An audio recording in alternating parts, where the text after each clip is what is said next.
மனிதனுக்காக இறைவன் போட்ட நாற்காலி இன்னும் காலியாகவே இருக்கிறது. நான் மனிதன் என்று சொல்லும் வீரமோ திராணியோ இல்லாத ஒரு நிலையில் ஒரு படைப்பு இருக்கிறது. அது தன்னை புலி என்றும் சிங்கம் என்றும் இன்னும் என்னென்னவோ விலங்குகளின் பெயரில் பெருமையை வைத்து கொண்டும், இல்லை என்றால் அவர், இவர், இவன், அவன் என்று ஏதேதோ பட்டங்களை சூட்டிக்கொண்டு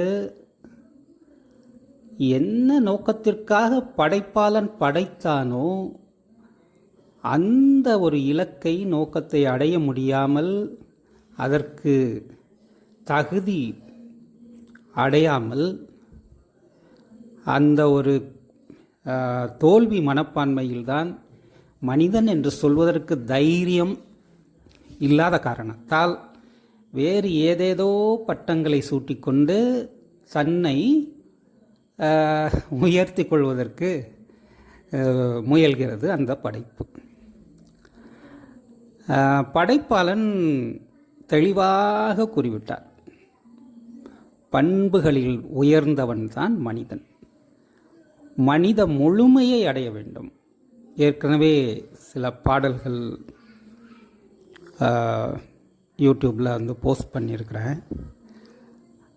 மாடுங்க, நாங்கள் மாடுங்க ஆகணும்னு மாநாடு போடுதா?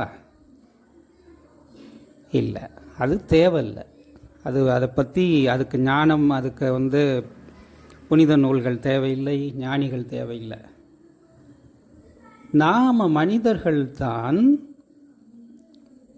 தன்னை முழுமைப்படுத்தி கொள்ள வேண்டும். வாழ்க்கையை அதுக்குத்தான். பெருமை பேசிக்கொண்டு நான் மனித இனத்தை சார்ந்தவன் என்று சொல்வதற்கே வெட்கப்படும் அளவுக்கு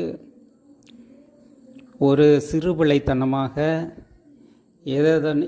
எதையோ தனது தகுதியாக நினைத்து கொண்டு ஒன்றுமே செய்யாமல், முயற்சியை எடுக்காமல்,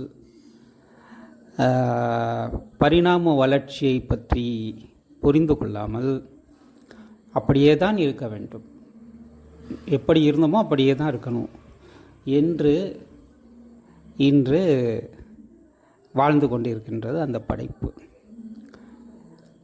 எதிர்காலத்தில் நம் தலைமுறை சிரிக்கப் போகின்றார்கள் நம்மை பார்த்து.